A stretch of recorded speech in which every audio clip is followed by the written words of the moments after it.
नमस्ते विद्यार्थियों, आज हम फिर इस कक्षा के माध्यम से मिल रहे हैं। आज हम पढ़ेंगे पाठ्य पुस्तक सुरभि के पहले पाठ को। हालांकि इसको हम वीडियो में पढ़ चुके हैं, ऑनलाइन क्लासेज में पढ़ चुके हैं, फिर भी कुछ विद्यार्थियों ने क्लासेज ज्वाइन नहीं की थी, वो विद्यार्थी नहीं ज्वाइन कर पाए थे। आइए इस माध्यम से आप सभी इस पाठ को पढ़ेंगे। और पिछली कक्षा अर्थात कि प्रत्येक की कक्षा को कम विद्यार्थियों ने देखा है। मैं आशा करता हूं कि आप देख लेंगे और देखने के बाद दूसरे विद्यार्थियों को बताएंगे। साथ ही ये आशा भी करता हूं कि आप सभी अपने अपने घरों में सुरक्षित होंगे और आगे भी सुरक्षित रहें, ऐसी मेरी आशा है, ईश्वर से कामना है आप सब अच्छे रहें। आइए कक्षा को प्रारंभ करते हैं। तो सुरभि हमारी कक्षा 8 की पाठ्य पुस्तक के पहले पाठ का पहला श्लोक है। मैं एक बार पढ़ देता हूँ, आप अपनी अपनी बुक और अपनी पीडीएफ जो मैंने आप सबको भिजवाई थी उसमें देखेंगे। यह है सर्वे भवन्तु सुखिनः, सर्वे भवन्तु सुखिनः, सर्वे सन्तु निरामयाः, सर्वे भद्राणि पश्यन्तु, मा कश्चित् दुःख भाग् भवेत्। संक्षेप में मैं इसका अर्थ बताऊंगा। सर्वे अर्थात कि सभी, भवन्तु अर्थात कि होवे, सुखिनः अर्थात कि सुखी, सभी सुखी होवे, सर्वे सन्तु निरामयाः, सभी निरोगी होवे, निरामयाः अर्थात कि निरोगी, रोग रहित, रोग के साथ ना हो, कोई भी रोगी ना हो, तो सभी निरोगी हों। सर्वे भद्राणि पश्यन्तु, सभी कल्याणकारी देखें, अच्छा देखें, बुरा न देखें। ठीक है, तो बुरा न देखें, अच्छा देखें, सभी अच्छा देखें। माँ कश्चित् दुःख भाग् भवेत्, माँ अर्थात कि नहीं, पद कश्चित् अर्थात कि कोई, दुःख भाग् भवेत्, कोई दुःख भाग अर्थात कि दुख का भागी, थोड़ा सा भी दुख किसी के हिस्से में ना आए, भवेत् अर्थात कि हो, तो कोई भी दुख का भागी ना हो। ठीक है, भवन्तु, सन्तु, पश्यन्तु, इन तीनों में लोट लकार है, भवेत् विधिलिंग लकार है। इसी तरह से आप देखेंगे प्रश्न बनेंगे कि किस तरह से आप इनको जान सकते। तो विद्यार्थियों, इसमें प्रश्न इस तरह से बनते हैं, पूछा जाएगा सर्वे कथम भवन्तु, सब कैसे हो गए, तो आपने सर्वे सुखिनः भवन्तु, सर्वे कथम सन्तु, सर्वे निरामयाः सन्तु, इस तरह से प्रश्न बनेंगे। पूछा जा सकता है कि अस्मिन् श्लोके किम अव्ययपदम, तो अव्ययपद क्या है, आप अव्ययपद बता सकते हैं, या फिर कर्तापद या क्रियापद पूछा जा सकता है। इस तरह के प्रश्न, छोटे छोटे प्रश्न आपसे पूछे जा सकते हैं। आइए दूसरे श्लोक की तरफ बढ़ते हैं। दूसरा श्लोक है अधमा धनमिच्छन्ति धनं मानं च मध्यमाः, उत्तमाः मानं इच्छन्ति मानो हि महतां धनम्। उत्तमाः, ठीक है, उत्तमाः मानं इच्छन्ति मानो हि महतां धनम्। ठीक है, इस संसार में विद्वान लोगों ने, पढ़े लिखे लोगों ने दुनिया के लोगों को 3 कैटेगरी में डिवाइड कर दिया गया है, बांट दिया है। कैसे, तो कहा अधमा धनम इच्छन्ति, ये एक तरह के लोग हैं, ठीक है, जिनको थर्ड क्लास लोग कहा जाता है, अर्थात कि अधम लोग, नीच लोग। दूसरा धनम मानं च मध्यमाः, ये दूसरी तरह के लोग होते हैं।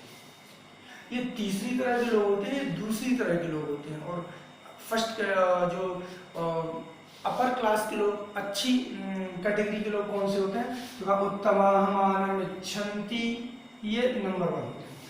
तो प्रथम तरह के उत्तम लोग होते हैं, अच्छे लोग होते हैं, दूसरे मध्यम लोग होते हैं, तीसरे अधम लोग होते हैं। ठीक है, हम पढ़ना स्टार्ट करते हैं। श्लोक का अर्थ है अधमा धनम इच्छन्ति, अधमा अधम लोग, नीच लोग, बुरे लोग, धनम इच्छन्ति, धन चाहते हैं, पैसा चाहते हैं। कैसे, कैसे भी आए, किसी को मार के आए, लूट के आए, पीट के आए, किसी भी तरह से आए, वो धन चाहते हैं। ठीक है, और कहा मिडिल क्लास लोग, जो दूसरी तरह के लोग हैं, वो कहा धनम मानं च मध्यमाः, वो धन और मान, धन अर्थात कि पैसा, मान अर्थात कि सम्मान, रिस्पेक्ट, सोसाइटी में स्टेटस। तो कहा कि वो धन तो चाहते हैं लेकिन विद रिस्पेक्ट। ठीक है, इज्जत के साथ धन चाहते हैं, अगर इज्जत नहीं है तो धन की जरूरत भी नहीं। क्लियर, तो कहा कि इज्जत के साथ धन चाहते हैं।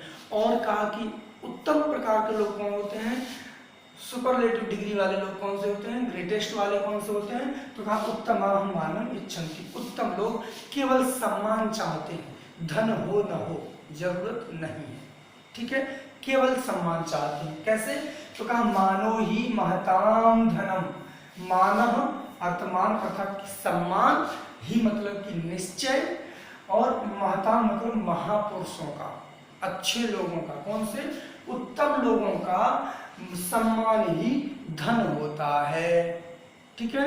तो कहा कि उत्तम लोगों का, जो फर्स्ट क्लास लोग होते हैं, उन लोगों का धन ही क्या होता है, सम्मान ही धन होता है।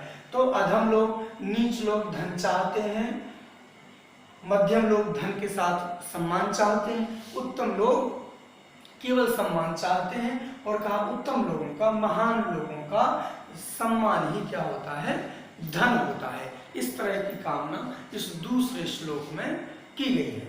आइए तीसरे श्लोक की तरफ बढ़ते हैं। तो तीसरा श्लोक है हमारा, तो विद्यार्थियों तीसरे श्लोक को पढ़ रहे हैं हम, तीसरे श्लोक के बारे में जानेंगे। इसमें कह रहे सत्संगति, अच्छे लोगों का साथ, ठीक है, सज्जन लोगों का साथ क्या क्या करता है हमारी लाइफ में, क्या क्या अच्छी चीजें लाता है, उसके बारे में इसमें बताया गया है। क्या बताया गया है, कहा सत्संगति को आप समझ लेंगे, जो भी करेगी सत्संगति करेगी, अच्छे लोगों का साथ करेगा, ठीक है, अच्छे लोगों की संगति ही सत्संगति है।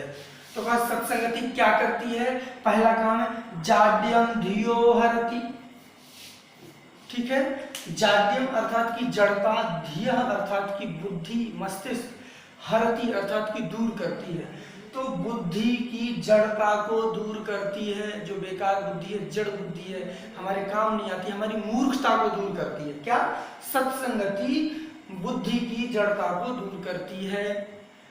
सिंचति वाचि सत्यम, दूसरा काम करती है सिंचती, आप सबके घर में पेड़ पौधे होंगे, गमलों में लगाए होंगे, उनमें आप पानी सींचते हैं, पानी डालते हैं, वैसे ही सत्संगति ही अर्थात कि अच्छे लोगों की संगति क्या करती है, वाची अर्थात वाणी, सिंचती अर्थात डालती है सत्यम, तो हमारी वाणी में सत्य को सिंचती है, कौन, सत्संगति। अगला तीसरा काम क्या करती है सत्संगति, मानोन्नतिम दिशति, मानोन्नति मान सम्मान बढ़ाती है, कहाँ बढ़ाती है, सभी दिशाओं में, सभी दिशाओं में मान सम्मान बढ़ाती है। आगे कहा अगला काम क्या करती है संगति, का पापम अपार करोति, पापम अर्थात की दूर, अपार करोति पाप को दूर कर देती है, बुराइयों को हमसे दूर ले जाती है, क्या ले जाती है, सत्संगति। आगे कहा अगला काम क्या करती है, चेता प्रसादयति, और हमारे मन को प्रसन्न करती है, चेता अर्थात की मन, हमारे मन को प्रसन्न कर देती है, खुश कर देती है, क्या, सत्संगति, ठीक है। अगला दिक्षु तनोति कीर्तिम, कीर्ति अर्थात कि हमारा यश, हमारा गुणगान, कि अरे वो व्यक्ति बहुत अच्छा है, क्या करती है सत्संगति, तनोति अर्थात की फैला देती है, कीर्तिम अर्थात की हमारी अच्छी बातों को, कीर्ति को, यश को, कहाँ, दिक्षु अर्थात की दिशाओं में, सभी दिशाओं में हमारी अच्छी बातों को फैला देती है, कीर्ति को फैला देती है, कौन, सत्संगति।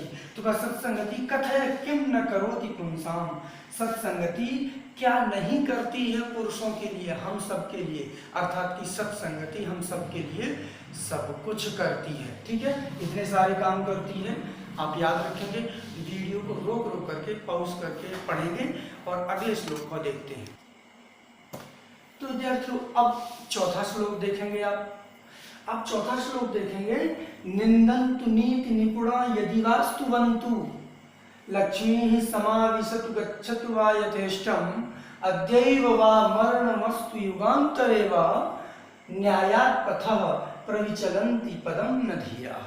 इसमें बताया गया है कि जो अच्छे लोग होते हैं, बेस्ट, जो ग्रेटेस्ट पर्सन होते हैं, वो कुछ भी करके अपनी लाइफ में जो गोल सेट कर देते हैं, लक्ष्य सेट कर देते हैं, वो किसी भी हालत में आगे पीछे नहीं हटते हैं, चाहे बुद्धिमान लोग भी कुछ कहते रहे। कैसे, तो कहा था निंदन्तु, निंदा करें, मतलब कि बोले तुमने अच्छा नहीं किया, इस तरह से। निंदन्तु नीति निपुणा, नीति निपुणा अर्थात कि विद्वान लोग, पढ़े लिखे लोग क्या करें, निंदन्तु स्तुवन्तु, अगर, यदि अर्थात कि अगर, निंदा करें या प्रशंसा करें, कौन?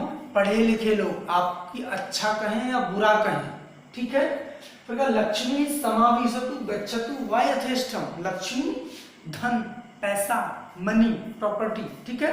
तो इस तरह से कहा कि लक्ष्मी समाविशतु, लक्ष्मी अपनी मर्जी से आ जाए, अपनी मर्जी से चली आए हमारे पास, कुछ भी करे।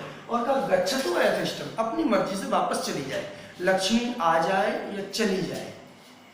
अद्यैव वा मरणमस्तु युगांतरे वा, आज ही मृत्यु हो जाए या फिर 1000 साल या कभी भी युगों के बाद हो, ठीक है। आज ही मृत्यु हो जाए या फिर बहुत दिनों के बाद मरे। न्यायात् पथः, न्यायात् पथः इस शब्द का अर्थ है न्याय के पथ, सच्चाई के रास्ते से। पथ का अर्थ क्या होता है? सच्चाई का पथ का अर्थ क्या होता है? रास्ता। न्याय का अर्थ जस्टिस। तो कहा कि सच्चाई के रास्ते से, न्याय के रास्ते से प्रविचलन्ति पदम न धीरा, अपने पैरों को इधर उधर नहीं ले जाते हैं, विचलित नहीं करने देते हैं, न्याय के रास्ते पर ही चलते हैं। कौन? धीरा, अर्थात कि सज्जन लोग, पढ़े लिखे लोग, धैर्य वाले, पेशेंस वाले लोग। पेशेंस वाले लोग क्या करते हैं? तो कहा किसी कोई निंदा करे, प्रशंसा करे, कोई टेंशन नहीं। लक्ष्मी अर्थात कि धन पैसा आए जाए, कोई टेंशन नहीं। कहा आज ही मृत्यु हो या फिर बहुत दिनों के बाद हो, सालों के बाद हो, तब भी कोई टेंशन नहीं। कहा लेकिन वो अपने गोल से, अपने न्याय, सच्चाई के रास्ते से अपने पैरों को नहीं हटाते हैं, अर्थात कि सच्चाई के रास्ते पर ही चलते हैं। आइए अगले श्लोक की तरफ बढ़ते हैं, अगले श्लोक को पढ़ते हैं। तो विद्यार्थियों अगला श्लोक है, इसमें विद्वानों ने मित्र के 5 लक्षण बताए हैं। मित्र अर्थात फ्रेंड, हमारे दोस्त के 6 लक्षण बताए हैं। टोटल 6 लक्षण बताए हैं, 6 तरीके बताए हैं कि हाँ हमारे दोस्त में ये 6 चीजें होनी चाहिए, ठीक है। हमारे मित्र में, हमारे दोस्त के अंदर ये 6 चीजें होनी चाहिए। वो कौन कौन सी होनी चाहिए वो इस श्लोक में बता रहे हैं। कौन बता रहे हैं? तो सन मित्र लक्षणम, सच्चे मित्र की लक्षण, सच्चे मित्र के लक्षण, सच्चे मित्र की आदतें। इदम यह प्रवदन्ति संतः, संत लोग, सज्जन लोग बोल रहे हैं, बता रहे हैं। क्या बता रहे हैं? पहला लक्षण पापान निवारयति, पहला लक्षण है पापान अर्थात कि पाप से दूर करता है, पाप का निवारण कर देता है ना, सॉल्व कर देता है। हमारी समस्या है कि हम पाप में लगे हुए हैं, उन पाप को हमसे दूर कर देता है। पापात् निवारयति, पाप से दूर करता है। योजयते हिताय, दूसरा काम अच्छे कामों में लगा देता है। पहला काम बुराई से दूर करता है, पाप से दूर करता है।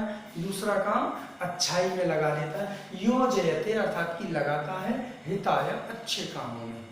2 तीसरा गुह्यम निगूहति, गुह्यम अर्थ होता है, गुह्यम अर्थ होता है छुपाने वाली बात, है ना। मेरी छुपाने वाली बात मेरा दोस्त क्या करे? निगूहति, छुपा जाए, अपने पास छुपा के रख ले, गलत बात को छुपा ले, ठीक है। गुह्यम निगूहति, तीसरा काम वो बुरी बातों को छुपा लेता है। फिर कहा गुणान प्रकटीकरोति, चौथी बात है कि हम, मेरी अच्छाई है वो सबको बताता है। अरे मेरा फ्रेंड ने इतना अच्छा काम किया है, मेरे दोस्त ने इतना अच्छा काम किया है, मेरे दोस्त ने तो इतना भलाई का काम किया है, मेरे दोस्त ने 50 लोगों की मदद की है। तो इस तरह से कहा कि छुपाने, गुह्यम निगूहति, छुपाने वाली बातों को छुपाता है। गुणान प्रकटीकरोति, मेरी अच्छी बातों को दूसरे लोगों को बताता है, प्रकट करता है दूसरों के सामने बोलता है कि मेरे दोस्त ने ये किया है। 4 काम हो गए। 5वां आपतगतम च न जहाति, और विपत्ति, आपातकाल क्या होता है? आपातकाल इमरजेंसी, मुझे कोई इमरजेंसी आ गई है, मेरा बिजनेस खतरे में है, मेरी स्टडी खतरे में है, मेरा कोई चीज हो नहीं रहा है, मेरा कोई काम नहीं हो रहा है, तो उसमें क्या है? वो आपतगतम च न जहाति, मेरे आपत्ति काल में मुझे छोड़ के भागता नहीं है, दूर नहीं चला जाता है, ठीक है। क्या करता है? तो ये कौन सा है? 5वां काम है, छोड़ता नहीं है। और 6वां काम क्या करता है? ददाति काले, उस समय वो मेरा साथ देता है, ठीक है। आपतगतम च न जहाति, विपत्ति के काल में छोड़ करके नहीं जाता है, और ददाति काले, विपत्ति के काल में समय देता है, टाइम देता है, मेरा सहारा बनता है। तो इसी तरह से कहा कि अच्छे लोगों ने अच्छे मित्र की, संत लोगों ने अच्छे मित्र की ये 6 पहचान बताई हैं, 6 चीजें बताई हैं। तो प्रिय विद्यार्थियों, आप ध्यान रखेंगे, इसके अर्थ को कर लेंगे और अन्वय भावार्थ आप बुक से पढ़ लेंगे। जब हम कक्षा में मिलेंगे तो विस्तार से इनके विषय में पढ़ेंगे।